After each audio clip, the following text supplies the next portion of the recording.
하나님의 말씀 마가복음 6장 30절부터 오늘 강의가 되겠는데요. 교재는 7164페이지입니다. 네. 7164페이지에 보면은 양쪽 가로 2번 표적으로 신분을 드러내는 장면이 나옵니다. 그 내용이 6장 30절에서부터 6장 마지막 절까지가 예수님께서 표적으로 당신의 신분을 드러낸다. 봐라, 내가 그리스도가 아니냐, 하나님의 아들 그리스도다 하는 사실을 표적을 통해서 드러내요. 왜 그러냐면 앞에서 버림받는 모습을 봤죠. 고향에서 버림을 받고 또 바리새인들에게 버림을 당하고, 그리고 세례 요한이 버림당하는 장면을 쭉 마가가 기록한 다음에 그 다음 연이어서 예수님이 이제 표적을 행하는 내용을 마가가 기록해요.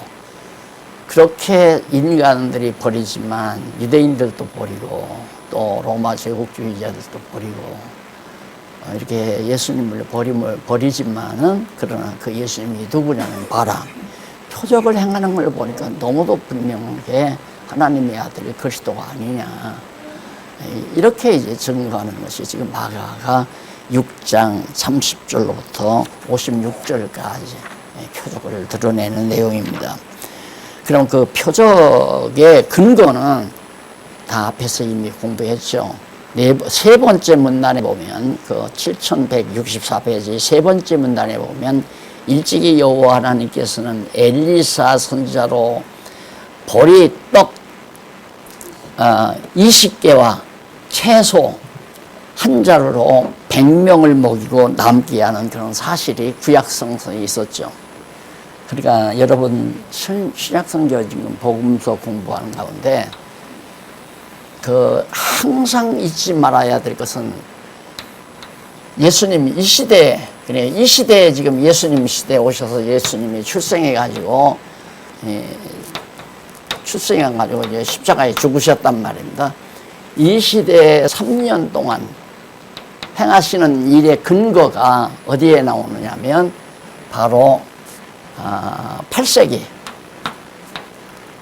8세기에서부터 4세기 경까지, 4세기 경까지, 이때가 바로 선지자들이 이제 활동하던 시대예요. 그러니까 이 시대에 선지자들이 예언한 내용이 주로 예수님께서 이 땅에 오셔서 3년 동안 행하시던 모든 표적이나 교훈, 사역 이런 등등의 모든 내용에 근거가 된다. 이렇게 선지자들이 이렇게 예언한 대로 하나님의 아들 예수 그리스도가 와서 한 4, 5세기 이후에 예수님이 오셔서 그대로 선지자들의 예언대로 이루시기 위하여 표적도 행하고 교훈도 하고 그리고 어떤 사역도 예수님께서 하시고, 그 근거가 있이 예수님이 하신다 이 말이에요. 그러면 왜 이렇게 선지자들이 예언한 대로 예수님이 행하시나? 이들이 이제 예언이 뭐냐면 장차 메시아가 오면, 그리스도가 오면, 하나님의 아들 그리스도가 보내는데 오면 그가 여차 하리라, 여차 한다. 또 선지자들이 어떤 행위를 해요. 죽은 자를 살리기도 하고, 아까 말한 대로 이제 막 100여 명의 학생들에게 채소 한 자루 하고 떡 몇 개 하고 해서 그거 가지고 막 실컷 먹는 그런 표적을 행하기도 하고, 나만 장군의 문둥병을 고치기도 하고, 그리고 가루 그릇에 기름과 가루가 마르지 아니하는 그런 역사도 나타나고, 선지자들이 그렇게 해가는 표적이나 교훈이나 또한 그들이 예언이 그대로 예수님에게 와서 봐라, 이대로 선지자들이 예언된 대로 그렇게 하지 않느냐. 그러니까 예수는 하나님의 아들로 태어나서 우리에게 메시아로 구속주로서 활약하시는 분이다. 그런데 그분을 영접지 않고 배척하는 자가 있다 이 말이에요. 지금 배척을 당해서요. 배척당하니까 선지자의 예언으로 예수님이 여기서 이제 오병이어의 역사를 행하는 거죠. 예수님의 소문이 바닥에 퍼지니까 얼마나 많은 환자들이 그 당시도 많았을 거예요. 환자들이 많으니까 예수님을 찾아보기 위해서 막 사람들이 모여들고 예수님께서 식사할 겨를이 없어요. 근데 제자들도 이제 뭐 예수님에게 계속 듣고 좀 배우니까 자기들도 나가서 이제 사도니까 자기들도 나가서 복음을 전했던가 봐요.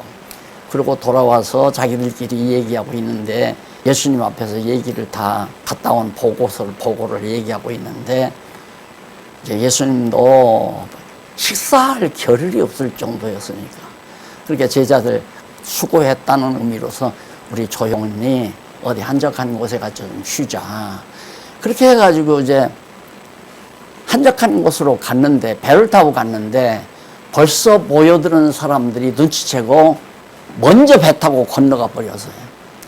그 예수님 피해서 갔는데도 제자들과 함께 피해 갔는데도 엄청난 사람들이 모였단 말입니다. 그러니까 예수님이 그때 그런 생각을 하세요. 참 안타깝다. 목자 없는 양처럼 저 백성들에게 정말로 알찬 내용 진리를 가르쳐주고 저들이 정말 평안하게 행복하게 살 수 있는 목자가 있으면 좋은데 그게 없이 정말 흩어서 저렇게 방황하는 백성들을 보고 불쌍히 여겨서 해가 졌는데도 가지를 않는 거예요. 또 먹을 것도 없어요. 제자들을 통해서 나타낸 것이 이제 오병이어의 역사예요. 물고기 2마리하고 떡 5개로. 그래서 그거 이제 행하는데 거기 이제 나오죠. 성경에 보면 물고기 2마리하고 떡 5개밖에 없나이다. 이제 이런다 이 말이야. 그러니까 그것만 가져오라고 해가지고 그걸 가지고 이제 전체적으로 그게 다 몽땅 다인데 그거 가지고 4,000명이 먹고 12광지구가 남았다고 그러잖아요. 그래서 지난번에 제가 잠깐 말씀드렸지만 우리들이 볼 때는 그거 정말 마술 같은, 마술은 속이는 거 아니에요. 마술 같은 얘기지만은 사실 하나님, 전능하신 하나님, 우주와 만물을 창조하시고 다스리시는 하나님의 손에는 아무것도 아니란 말입니다. 아무것도. 이 지구가 하나의 먼지에 불과하잖아요. 우주 안에 하나의 먼지에 불과한 건데 이걸 하나님이 창조해서 이게 계절을 맞춰서 공전자전을 해서 인간들이 여기서 번식할 수 있도록 생육하며 번식할 수 있도록 하나님께서 하신다는 건 자다가도 놀라운 일이죠. 그러니까 우리는 예를 들어서 복권을 사는데 복권이 당첨돼서요. 아마 막 감동해가지고 20억짜리 복권이 당첨됐으니 얼마나 감동하겠어요. 막 잔시를 베풀고 흥분해가지고 난리를 칠 거예요. 그건 또 그거죠. 열심히 막 양대 국가대표들이 축구를 해요. 걔 천반전 해도 공이 안 들어가. 모든 청중들이 다 잠잠해. 재미가 없어가지고. 그런데 막판 추가 시간 1분 남겨놓고 대한민국이 탁 하나 집어넣어 놓으면 야, 온 나라가 감동해요. 온 나라가. 지금 감동 없죠? 세상에서 주는 감동은 잠깐 끝나요. 그걸로 끝나요. 그런데 이제 말씀드린 대로 하나님의 이 엄청난 피조세계 멀리도 볼 것 없어요. 이 지구 땅덩어리 이런 땅덩어리를 찾으려고 지금 온 과학자들이 난리 아니에요. 지금 막 위성을 쏘고 어디 살기 좋은 데가 없나. 이놈의 데는 자꾸 저렇게 일본 사람들이 오염수 버리면 회도 못 먹고 이놈의 세상은 못 살겠다가 이사 가자 지금 그거 아닙니까? 어떻게 감동을 안 해요? 아침에 태양이 생각해 보세요. 저녁에 캄캄할 때 잠들면서 아이고 내일 아침 태양 안 뜨면 어떡하나. 내일 아침 태양이 안 뜨면 어떡하나. 비만 조금만 늦게 와도 모든 동민들이 코가 빠지는 판국인데 정확하게 하나님께서 그렇게 섭리하시는 것만 봐도 이 감동이 멎을 수가 없죠. 그걸 그렇게 좀 조금만 머리 열어서 생각하면. 그런데 물고기 2마리하고 떡 5개로 4,000명 먹었다는 거 이게 안 믿어진다면 지난번에도 말했지만 내가 문제가 있는 거예요. 자, 그러면 아까도 말한 대로 왜 예수님이 그런 일을 했나? 엘리사 선지자가 그 생도들을 100여 명 생도들을 작은 그 채소하고 얼마 안 되는 것 갖고 먹고도 남는 그런 기적을 선지자가 행한 거예요.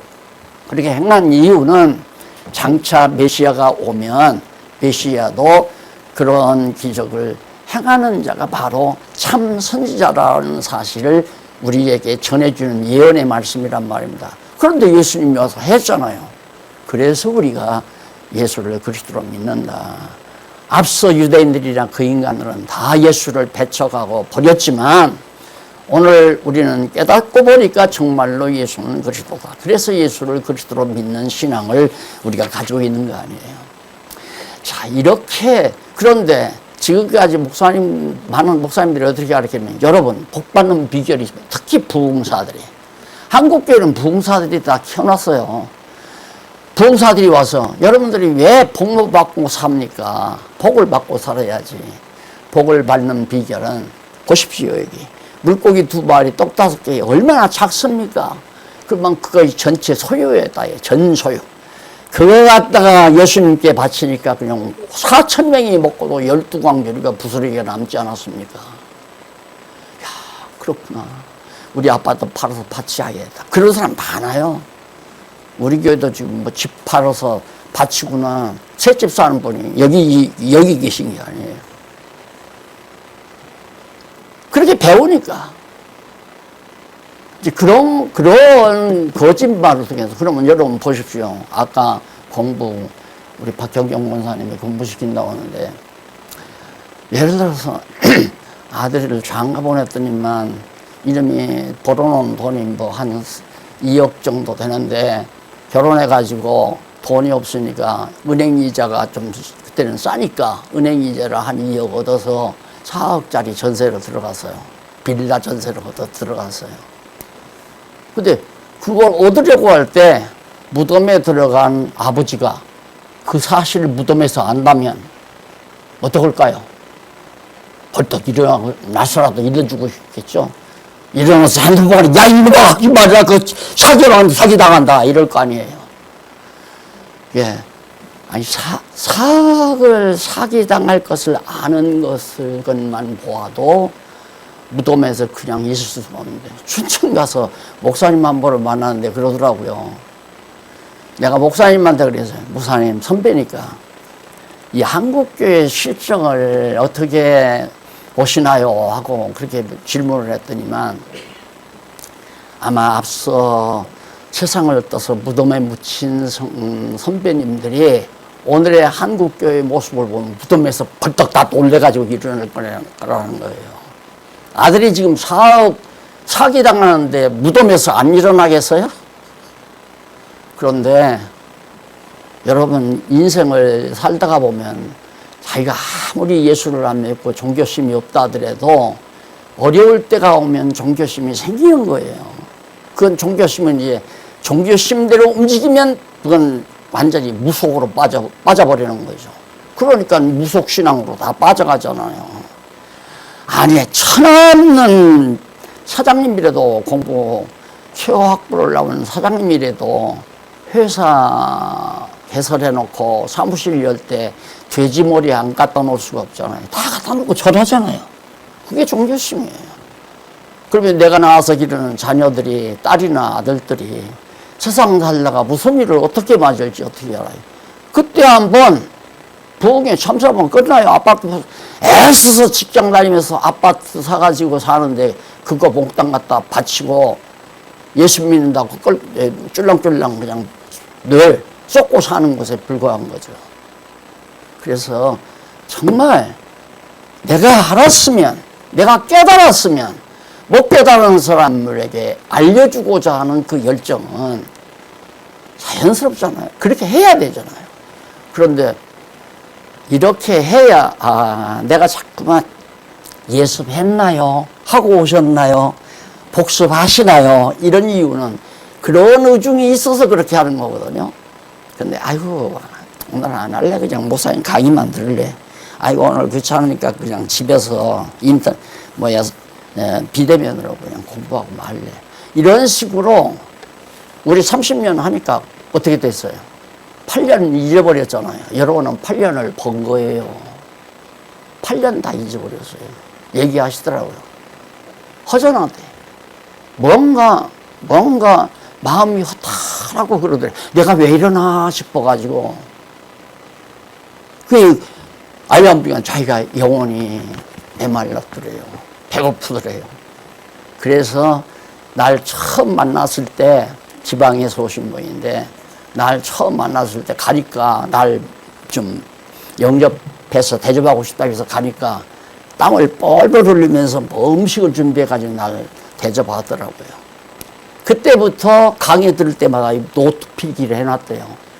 그 노트를 열고 다시 공부하니까 새 힘이 솟았다고. 그래서 스승은 영원한 스승이구나. 그래서 스승이 날 목사님 대접 좀 해야 되겠다 해서 연락을 했다고 그러더라고요. 저 항상 살아있는 거 아니잖아요. 안 그래? 또 여러분이 자녀들에게 안 일러주면, 자녀들에게 아무리 많은 거 물려주면 뭐예요? 갖다 다 바쳐야 큰 복 받는다면 다 갖다 바칠 건데. 그래서 사실 한 번 사기꾼에 당하는 건 돈 몇백만, 몇천만 원 그러면 기업 그냥 당하고 마니까 그것도 벌면 되잖아요. 근데 이 종교는 인생을 담보하는 거예요. 인생을. 완전히 인생을 완전히 파출당하는 거란 말이에요. 기만당하는 거.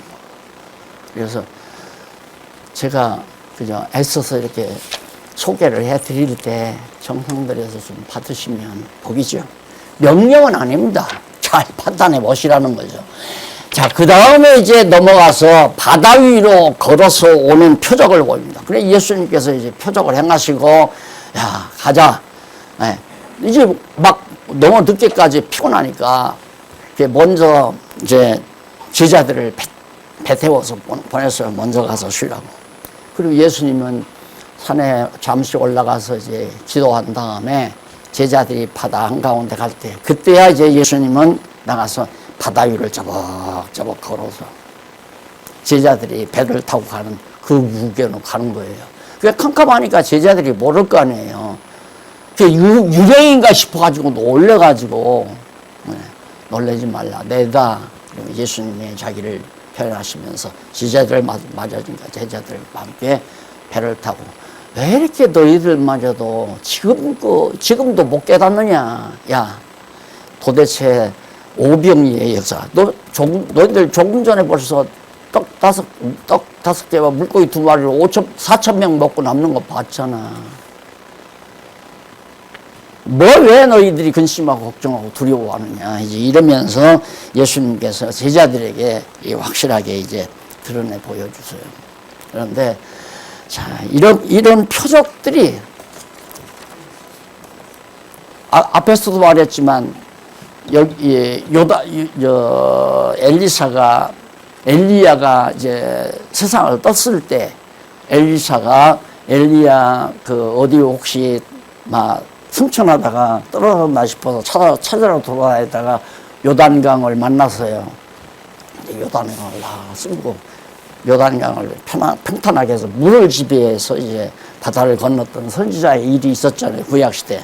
그게 그대로 예수님께서도 바로 물을 지배하시는, 또 실제로 모세도 요단강을 가르는 역사도 있었지만 홍해도 가르고, 그런 역사들을 통해서 예수가 참 메시아 그리스도이심을 확증해 주는 그런 내용으로 나오는 겁니다. 그 다음에 이제 이쪽 53절로 56절에 보면 옷가에 손대는 병자를 고치는 표적을 통해서 예수가 그 신보를 드러내고 있는 겁니다. 거기 보면 이제 게네사렛 땅에 이르렀는데, 이제 배를 대고는, 그때 이제 배에서 내리니 사람들이 또 다 몰려 있어요. 소문도 거기 벌써 선착장에 다 보여 있단 말입니다. 예수신 줄 알고 막 난리예요. 막 서로 얼마나 모여들겠어요, 환자들이. 그런데 놀랍게 예수님의 옷가에 예수님에게 직접 면담은 못하고 그러니까 막 틈을 비집고 가서 예수님의 옷가를 만지니까 병이 다 낫는 그런 능력을 보여줬잖아요. 그게 표적이란 말입니다. 이게 표적이란, 예를 들면 박용기의 표적은 뭐냐, 제일 중요한 박용기의 표적이다 하면 여기 목 조금 내려가면 요만한 콩만한 까만 점이 하나 있어요. 가족들은 그걸 다 안단 말입니다. 그러면 그걸 보면 아, 이거 내 남편이다, 내 아버지다, 이거 알 수 있는 게 표적 아니에요. 그러듯이 예수가 하나님의 아들 그리스도라고 하는 분명한 표적은 이제 이렇게 나타내는 표적들이 바로 확증적인 거죠. 너무 분명한 거라 이 말이에요. 그래서 표적을 자꾸 행하시는데, 지난번에도 말씀드렸지만 날 가끔 만나는 양반이 지나가다가 또 전화를 하는 거야. 지나가다가 그러면서 아, 냉면 한 그릇 먹읍시다, 뭐 커피 한잔 합시다. 그럼 나가서 뭐 찾아온 양반 그 냉면 안 사줄 수도 없고 커피 안 사줄 수도 없고, 몇 번 그렇게 대접받다가 미안하면 자기도 뭐 커피 한잔 사기도 하고 냉면 사기, 그러면서 지나는데 만나기만 하면 박 목사님, 박 목사님 성경을 참 잘하는데, 저도 그동안 목사로서 일하면서 김동길 교수를 사부로 알고 모시는 사람이에요. 근데 그 사람이 뭐라고 그러냐면, 내가 이제 마지막 하나 남은 것은 머지않아 내가 한강유를 걸을 겁니다. 그 임무만 남았다는 거예요. 그래서 내가 그런 양반은 어떻게 내가 무슨 대화를 하겠어요. 그냥 냉면을 먹어도 재미가 없고 커피를 먹어도 재미가 없고, 커피 마시면 내가 먼저 마셔버려. 홀라 빨리 일어나자 그 말이고, 내가 밥을 빨리 먹는 스타일은 아니잖아요. 냉면도 내가 먹어버려요. 빨리 일어나자고. 대화가 안 되니까. 그런다고 대화 안 된다고 또 박대할 수는 없잖아요. 좋다고 자꾸 찾아오는데 갔어요.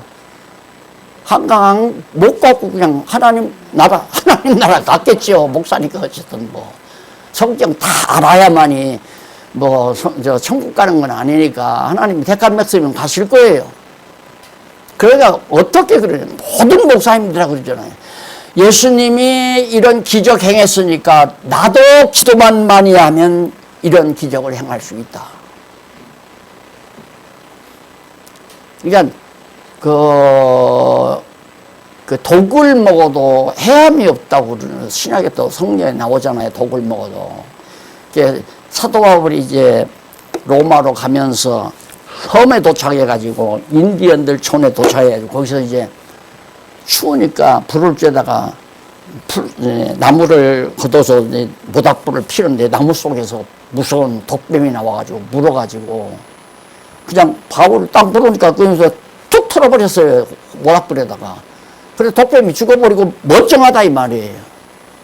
그러니까 그 추장이 놀래가지고 자기들 같으면 벌써 죽었을 건데 이 사람이 도대체 어떤 사람인가, 신이다 해가지고 로마까지 가는데 다 뒷바라지 다 헤쳐잖아. 경비 다 대주고 식량 다 배에다 실어주고. 그 인디언 추장이 안 그러면 뭐 죽였죠. 추장이 잡아다가 너희는 뭐로 여기더라느냐고. 그래가지고 그런 일이 있었는데, 그걸 이제 자기도 하고 싶은 거죠. 자기도 그렇게 될 거다. 그러니까 우리가 믿음만 있으면 독을 먹어도 해함이 없다고 성경이 그랬다.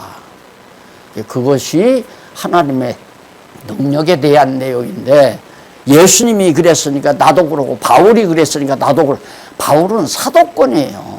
메시아 권한이에요. 메시아의 사도권이라고 하는 건 이 메시아가 고난을 부여한 제자, 직계제자, 바로 직계제자. 그 사도들에게는 예수가 그리스도의 임을 증거하게 하는 표적으로 그런 일을 행하게 만들었지만, 아니 지금 우리는 사도도 아니고 그냥 가르치는 은사를 받은 목사가 뭐 성경 잘 알면 목사 되는 거 아니에요. 누가 목사 시켜줘서 목사하는 거 아니에요. 성경 잘하면 아무나 목사해도 돼요. 아무나. 그래서 성경을 잘 안다고 하는 건 하나님께서 가르치는 은사를 줬다는 얘기거든요. 이제 좀 말이 좀 명쾌하게 자꾸 나가죠.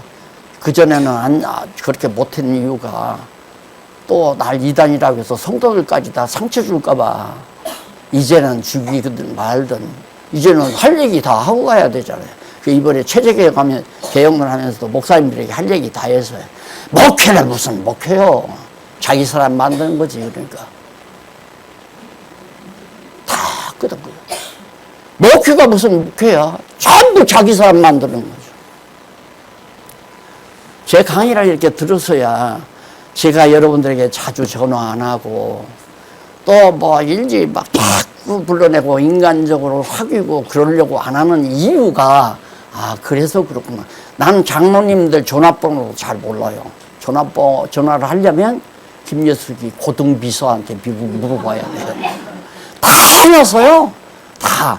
야, 난 속으로 참 잘한다. 그래서 본인한테는 잘한다는 얘기를 안 했지만 참 잘해요. 다 있어요, 전화번호. 아이고, 저기, 인천에 사는 그 목사님 전화번호가 몇 번인가? 그러면 조금 있으면 몇 번이라고 이러죠. 나는 뭐라는데, 일절 관리를 안 해. 인간 관리를. 그 대신 성경은 열심히 잘 가르쳐 주죠. 왜? 잘 배워서 당신도 하나님 앞에서 장로답게, 권사답게, 집사답게, 각각 주시는 은사답게 살아라.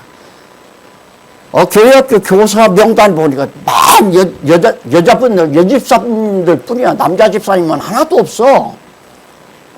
그 왜 그러는가, 그것도 보니까, 우리는 배우고 끝나는 거지 가르치는 자가 아니다. 이렇게 생각하는가 봐요. 아니에요. 배웠으면 가서 가르쳐야 돼요. 배웠으면 누구든지. 자기가 가르칠 수 있는 그런 은사가 없으면 가르치는 일에 합력을 해야 되고. 그렇잖아요. 합력을. 가르치는 일에.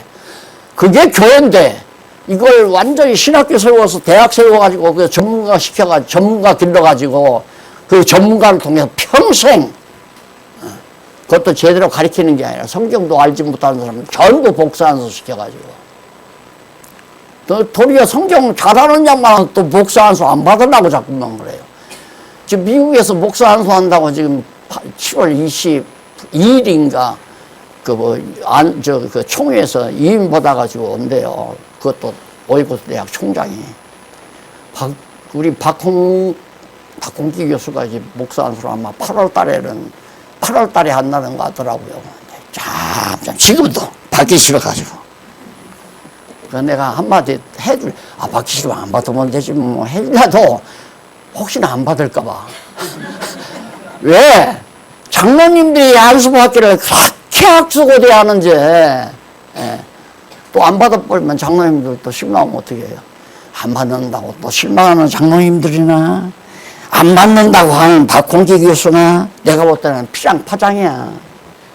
뽑고 나면 받아주지, 뭘 그걸 뽑아, 안 받아, 또.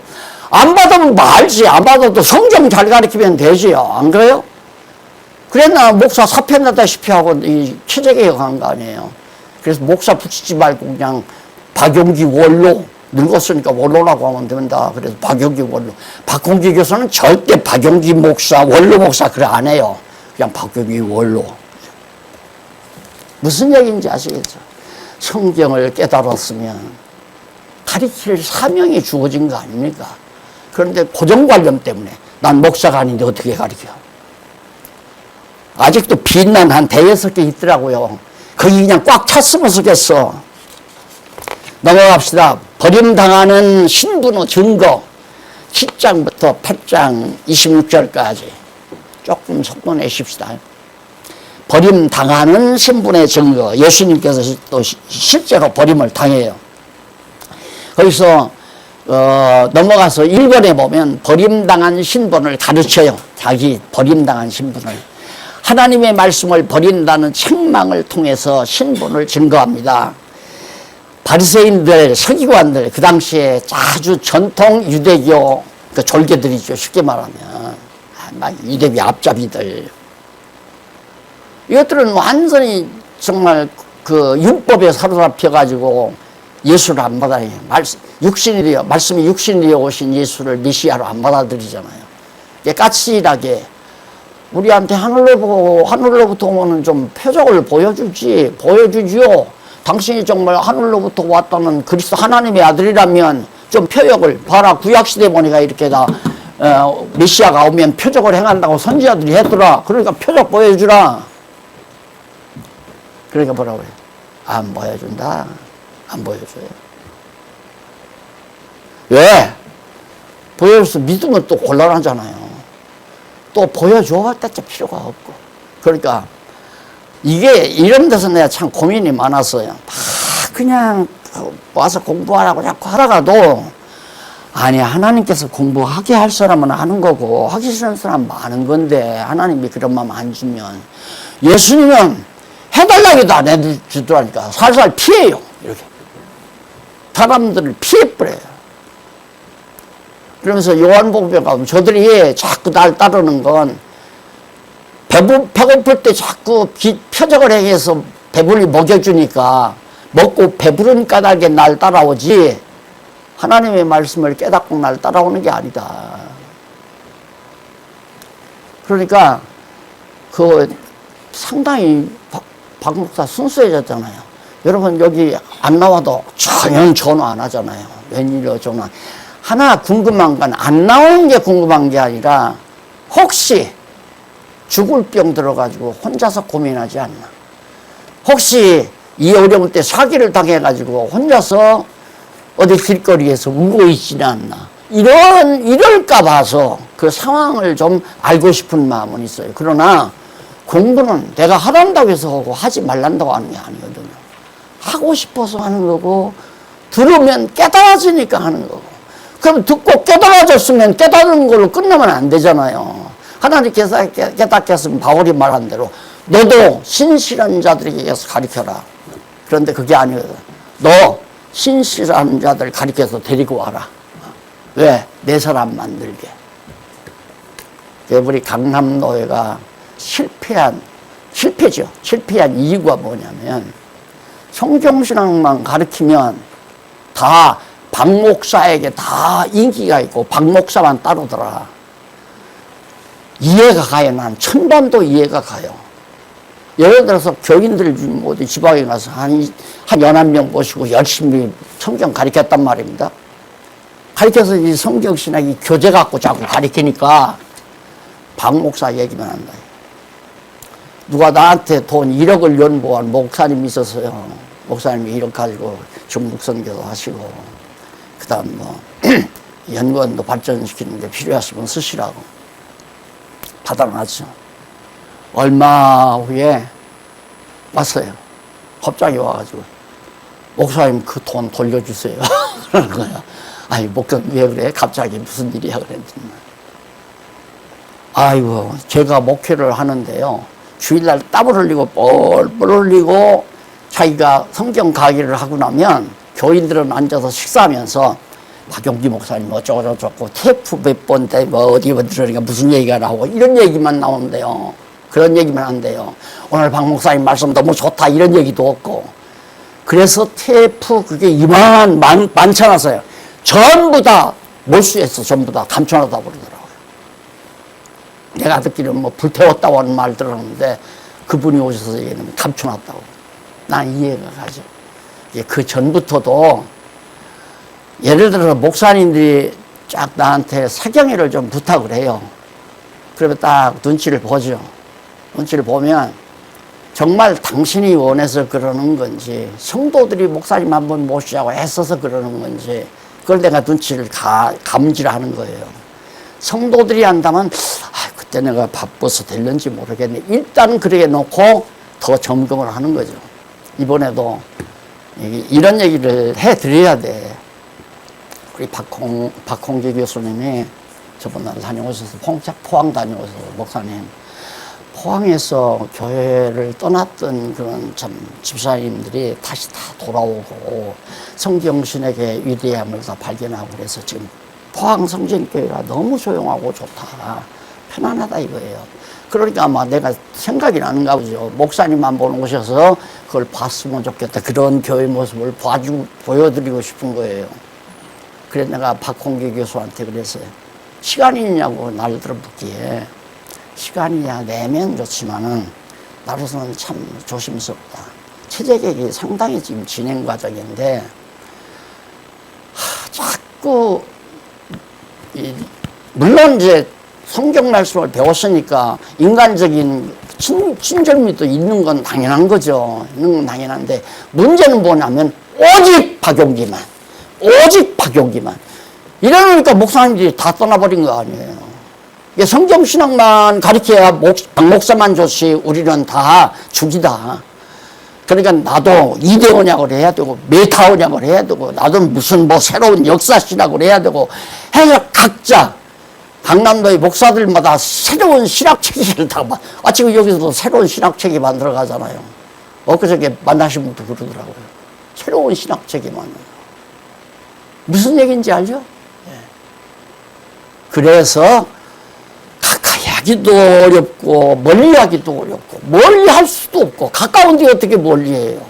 그러니까 가까운 마음은 있지만은 행동은 참 조심스럽고 정말 마음이야. 공부 열심히 하는 분 매일 만나서 그냥 찾아가서 커피도 사주고 같이 밥도 먹고 담소도 하고 위로도 하고 싶은 마음이 많죠.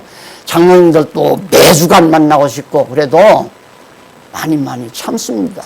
우선 우리 성도님들이 다 하나님과의 관계가 동등하게 이루어진 다음에 우리는 상대적으로 만나는 아직은 자꾸만 박목사와 수직적인 관계로 의사님 만난다. 스승의 날 스승님 만나러 그 수직 관계 아니에요? 상하관계? 그건 안 된다 이거죠. 이제 우리는 다 하나님 안에서 같은 형제고 제자 아니면 제자는 이제 공부하는 게 제자고 형제는 말씀을 깨닫고 같이 대화가 통하는 게 형제고 그 다음 일을 함께 힘을 모아서 하는 것이 동력자고 그래서 우리는 동력자 협회라고 나와 있잖아요. 동력자 일을 같이 협력하면 동력자죠. 그러니까 다 우리는 대등하고 동등하게 생각해야 하는데 이놈 감례상 요거 한 병 올려놨다고 여기 있으니까 내가 높은 사람으로 뭐 자꾸만 하는 것이 교회 부패의 기본 요소예요. 기본 요소. 그게 없애버려야 해요. 그런 관심을 이제 막바지예요. 이제 막바지.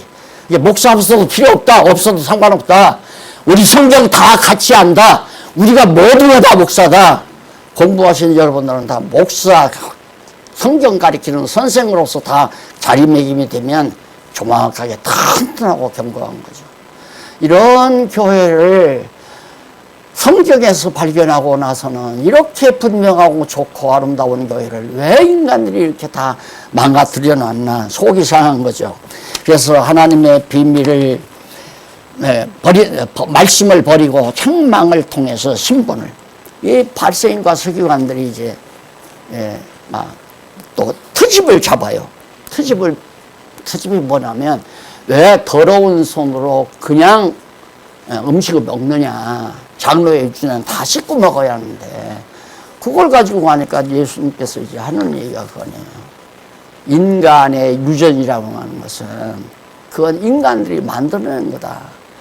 그러니까 너희들은 유전을 쫓지만은 하나님의 말씀, 너희들 내가 말할 테니까 들어봐라. 사람이 입으로 들어가는 것은 사람을 더럽게 하란다. 왜냐하면 위장을 통해서 장을 통해서 뒤로 다 나가버리니까. 그러나 인간의 마음속에서 나오는 더러운 시기, 질투, 미움, 음란, 폐류, 별 더러운 것들이 버글버글 우리 인간 마음속에 그걸 못 알아듣는 거죠. 그래서 너희들은 사람의 말을 듣고 하나님의 말씀은 안 듣는다. 예수님은 하나님의 말씀을 전하는데 사람의 말.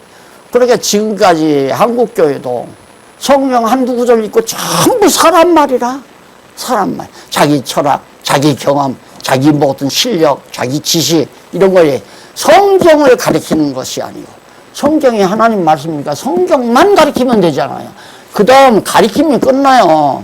그 다음은 상관하지 말아요. 가르쳐 놨으니 당신 배웠으니까 해.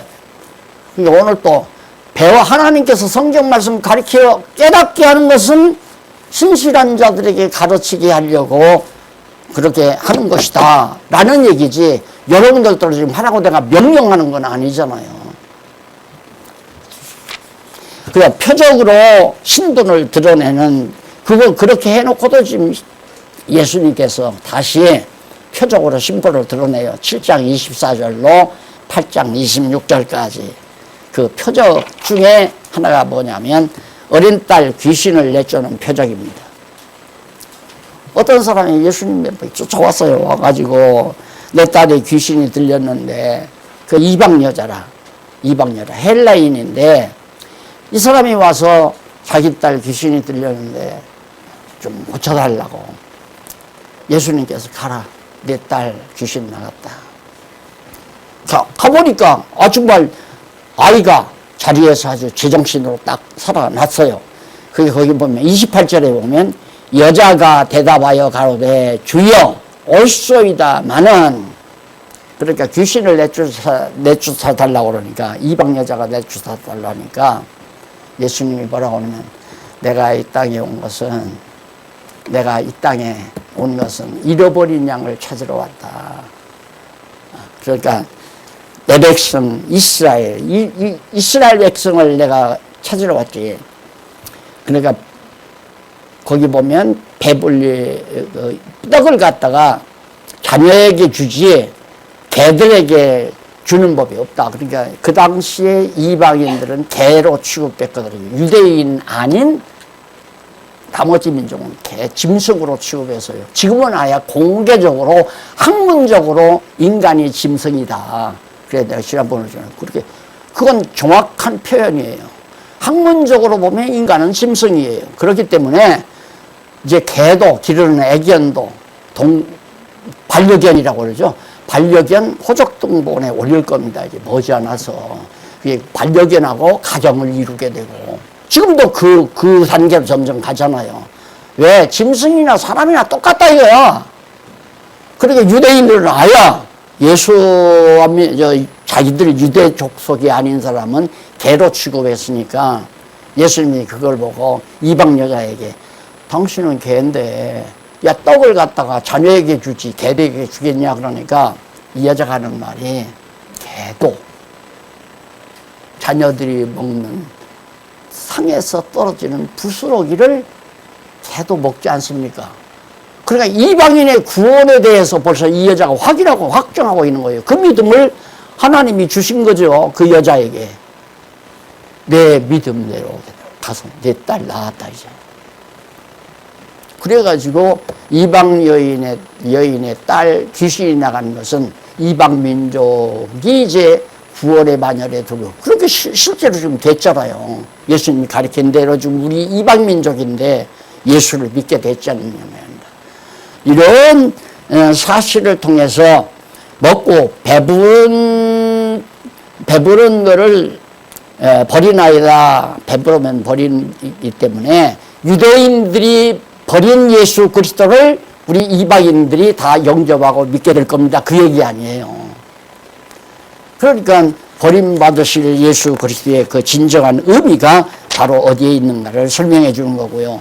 7장 31절로 37절에 보면 귀먹고 어눌하고 곧 어눌함을 고친. 귀먹으면 어눌하죠. 뭔가 잘 알지를 못하니까. 그 대신 말도 못하잖아요. 아기가 처음에 자라면서 귀가 어두워지게 되면 말을 못 배우니까 말을 못하잖아요. 그럼 어눌하게 된다. 그런 어눌한 아이를 예수님께서 다 고쳐줬다 이 말입니다. 다 고쳐줘가지고 예수께서 그 사람을 윗사람을 따로 데리고 다가요. 왜? 그냥 사람들 다 보는 앞에서 고쳐주면 얼마나 좋아요. 보고 믿을까봐. 믿지 말아야 될 자가 믿을까봐 따로 보지 못하게 가서 따로 이 여자를 고쳐줘요. 이쪽 질병의 표적도 그렇잖아요. 8장 1절로 10절. 7병, 떡 7개와 물고기 2마리로 5,000명이 먹고 7광주가 남죠. 우리에게 신분을. 그래서 예수님께서 바로 그 표적을 통해서 내가 하나님의 아들 그리스도가 너무 분명하다. 내가 그리스도다. 이 선지자들이 예언대로 내가 이렇게 그리스도로 왔다.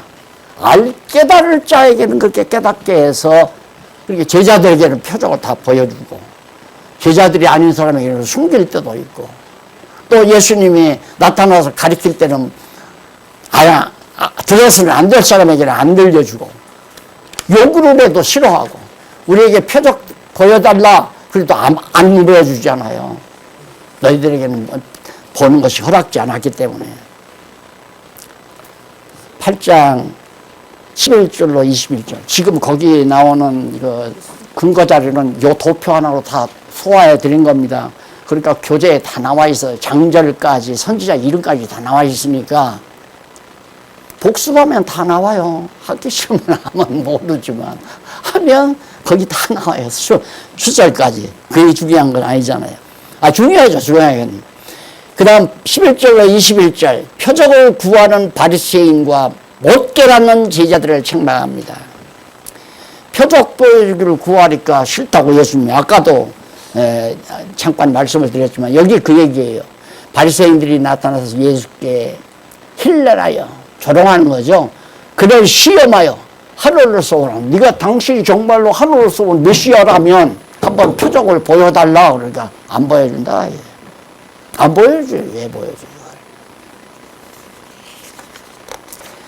자, 마지막 우리 8장 22절로 26절 22절로 26절 소경을 밝히 보게 한 표적으로 신분을 나타내어서 증거합니다. 소경의 눈을 밝히죠. 소경의 눈을.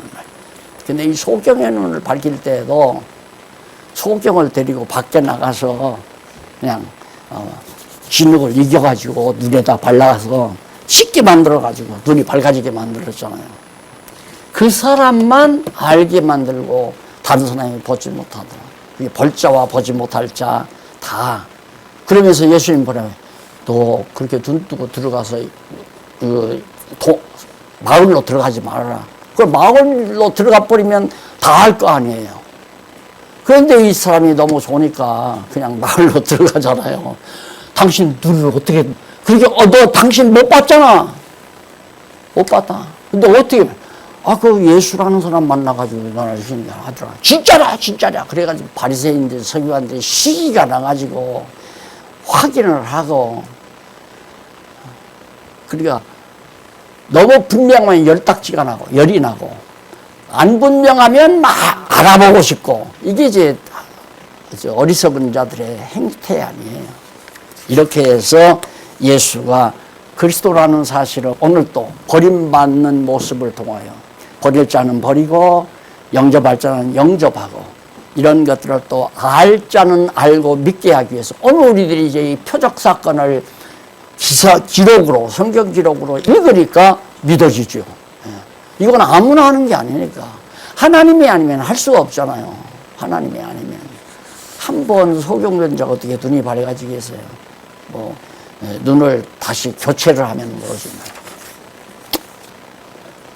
자, 그래서 그 핵심 진리는 아마 충분히 여러분들이 다 캐치하셨을 겁니다.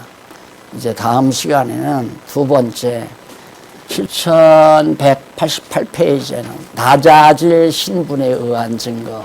지금까지는 낮아진, 버림받고 실제로 버림받는 그런 신분을 보여주지만 앞으로도 계속해서 예수님이 또 더 낮아진다. 이렇게 낮아질 거다라고 예수님 스스로가 이들 선지자의 예언이 이렇게 다 지금 예수님이 중간쯤 살아왔는데 그 안에 다 이루어진 건 아니잖아요. 그러니까 마지막 나머지 살아갈 동안도 이루어질 걸 선지자들이 다 예언했기 때문에 그 예언대로 앞으로도 이렇게 내가 더 낮아질 거다라고 언약을 하는 겁니다. 우리가 성경을 바르게 깨달아 사는 건 정말 대박이고, 그리고 깨달은 이 성경을 자녀들에게 분명하게 전해서 가르쳐 주는 것은 아파트 두세 채 사서 주는 거하고는 비교가 안 돼요. 그 사줘봤자 한번 사기받으면 끝나지만은 하나님의 말씀은 영원히 죽는 날까지 생명의 양식이요 영원의 양식이에요. 슬퍼할 필요도 없고 낙심할 필요도 없고 절망할 필요도 없고 허탈할 필요도 없고 허전할 필요도 없고 당장 몇 년 성경 말씀 안 들으니까 허전하다고 허전할 수밖에 없어요. 왜? 영혼이 살아있으니까. 영혼이 살아있으니까. 기도하십니다. 자비하신 아버지 하나님, 오늘도 하나님의 귀한 말씀 함께 상고하며 서로 공감하고 믿는 것과 아는 것으로 더욱 돈독이 하나 되어져 가도록 역사하시는 하나님의 크신 은혜를 감사드립니다. 하나님 아버지여, 지혜와 총명이시니 우리에게서 떠나지 말아 주시옵소서. 예수님의 이름으로 기도드립니다. 아멘.